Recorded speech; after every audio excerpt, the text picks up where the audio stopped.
Definitely Shankar ఇది వరకు తీసిన సినిమాల కంటే ఈ cinema better, but not a Shankar's comeback, not a Shankar's movie అనేది అనిపిస్తుంది. రామ్ చరణ్ ఇటువంటి కథ చేయడం first time and after 6 years తర్వాత సోలో రిలీజ్ వస్తున్నాడు. ఒక రామ్ చరణ్ చాలా హ్యాపీ ఫీల్ అయ్యి మంచి ఎక్స్పీరియన్స్తో వచ్చాను. పొలిటికల్ డ్రామా శంకర్ కొద్దిగా కాన్సన్ట్రేట్ చేశారని చెప్తున్నారు అందరూ. సో అంత హైప్ వచ్చేసప్పటికి ఏంటంటే మూవీలో చాలా ఫ్లాట్గా వెళ్ళిపోతుంది. మనకి దిల్ రాజు గారు కొట్టేస్తామంటారు, ఆయన చాలా హైప్ ఇచ్చారంటారు. సో మైండ్ అనేది ఒక మంచి పొలిటికల్ డ్రామా చూస్తాం. మన చరణ్ గారిని గవర్నమెంట్ ఆఫీసర్గా చూద్దాం అనిపించేప్పటికి మూవీ అనేది చాలా ఫ్లాట్గా వెళ్ళిపోవడం వల్ల డిసప్పాయింట్మెంట్ అవుతారు. First thing. సెకండ్ థింగ్ ఏంటంటే ఆయన సింపుల్ స్టోరీ, రెగ్యులర్ పొలిటికల్ డ్రామానే. మన పొలిటికల్ డ్రామా అంటే లీడరు ఆ టైప్ సినిమాలు చూస్తే కనుక అంత ఆ లెవెల్లో లేదు. Simple political drama and Charan screen presence చాలా బాగుంది. మంచి మ్యాన్లీ లుక్ తోటి ఒక గవర్నమెంట్ ఆఫీసర్గా చాలా అంటే చాలా బాగున్నాడు. అంటే నాకు ఈ మధ్యన త్రిపుల్ ఆర్లో రాముడు గెటప్ అంత ఒక్కొక్క గెటప్ చూసుకుంటే కంప్లీట్ డిఫరెంట్గా వచ్చాడు Ram Charan. And screen presence look పరంగా మాత్రం ఇరగొట్టేశాడు, యాక్టింగ్ పరంగా మాత్రం చించేశాడు. బట్ రామ్ చరణ్ని యాక్టింగ్ గురించి చెప్పాలి అనేంత స్కోప్ ఇక్కడ నాకు లేదన్నట్టు అనిపించింది. అండ్ ఎమోషనల్ సీన్స్ కొన్ని ఉన్నాయి, కొంతవరకు వర్కౌట్ అయితే కొంచెం ల్యాగ్ అనిపించేస్తాయి. సాంగ్స్ విషయానికి వస్తే కనుక గ్రాండ్వర్గా పెట్టారు సాంగ్స్. జరగండి ఒకటి పెట్టారు, ధూప్ ఒకటి డిఫరెంట్గా ట్రై చేశారు. మచ్చా సాంగ్ అయితే నాకు అంత అనిపించలా. రామ్ చరణ్ మన మెగా ఫ్యామిలీ డాన్స్, సో కొరియోగ్రాఫర్ని కొద్దిగా కాన్సన్ట్రేట్ చేయలేదు, సింపుల్ స్టెప్స్ అనిపించాయి. అంత హైప్ అనేది రాలేదు ఆ స్టెప్స్ వల్ల. అండ్ ఓవరాల్ కష్టమే అన్న చెప్పాలి అంటే, ఇది ఆ తర్వాత రిజల్ట్ని బట్టి కూడా ఉంటుంది. అవి దీనికంటే ఘోరం అనిపిస్తే కనుక ఇదే పైలేస్తుంది, ఇది చెప్పలేము అది. So over and Kiara Advani కొంతవరకు కథ కనెక్ట్ అవుతుంది, తర్వాత డిస్టర్బ్ చేస్తుంది. అండ్ ఇంకా సునీల్ గారు కామెడీ రోల్స్ వదిలేసి విలన్ రోల్స్ చేసుకుని మంచి ఫామ్లో ఉన్నారు.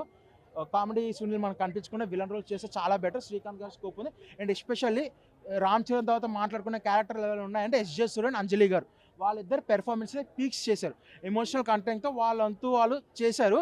బట్ ఏంటంటే ఓవరాల్గా సినిమా అనేది డిసప్పాయింట్ అయ్యే వస్తారు. హైప్తో సింపుల్గా చెప్పాలంటే ఎక్స్పెక్టేషన్స్ తక్కువ పెట్టిన బాగానే అనిపిస్తుంది. ఎక్స్పెక్టేషన్స్ పెట్టుకుని వెళ్తే కనుక మాత్రం డిసప్పాయింట్మెంట్ అనిపిస్తుంది. మూవీలో చాలా హైలైట్, కొన్ని బయట జరిగే పాలిటిక్స్ చూపించా అంటున్నారు, బట్ అదైతే నాకు తెలియదు. మూవీ పరంగా అయితే అవి కథ అని నేను అనుకుంటున్నాను. సినిమా అయితే చాలా బాగుంది. First of all Shankar sir direction చాలా బాగుంది, గ్రేట్ అయినా. ఆయన ఒక అద్భుతము. ఆయన సినిమా తీసినాడంటే అది చూడాలంటే మనకు అదృష్టం ఉండాలన్న. శంకర్ సార్ డైరెక్షన్ చేశాడు ఒక మూవీ అంటే అది మామూలు కాదన్న, ఇచ్చి పడేసినట్టే అట్లా ఉంది. మూవీ అయితే చాలా బాగుందన్న. మూవీలో ఇంకా చాలా అద్భుతాలు ఉన్నాయి, అది చెప్పేది కాదు, చూసేట అది ఓపెన్ మైండ్ క్లోజ్ మైండ్ కాదన్న మూవీ ఇది.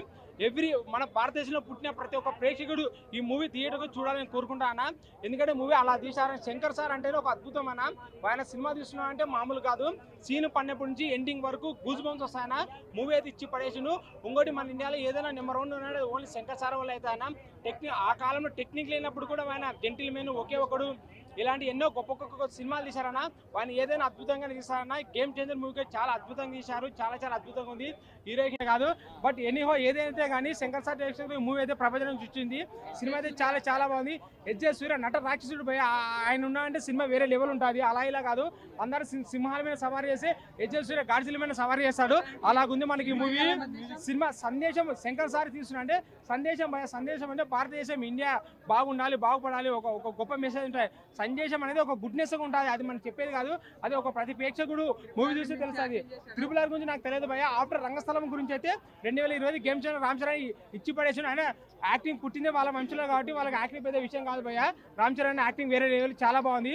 ఇంకోటి దర్శకపరంగా శంకర్ సార్ సూపర్ ఇచ్చి పడేసిండు. విలన్ పరంగా ఎస్జే సూర్య బాగుంది, మ్యూజిక్ పరంగా తమన్ బాగుంది. హీరో కానీ కలెక్షన్ పుట్టిందే మా కొన్నిదల వంశంతో, మళ్ళీ దానికి మేము చెప్పేది అవసరం లేదు భయ. ఏది దిల్లా ఎందుకు సంతోషిస్తున్నాడు? కొడుకు పుట్టినాడనా? డబ్బులు ఎందుకు రావు? అన్ని మామూలుగా ఇచ్చి పడేస్తాడు. అట్ట కాదు, మళ్ళీ ఇంకో ప్రొడ్యూస్ హౌస్ కట్టుకుంటాడు. మామూలుగా కాదు, ఇంకా అన్ని కోట్లే మామూలుగా ఉండదు. ఇచ్చి పడేసిండు. ఎన్ని కోట్ల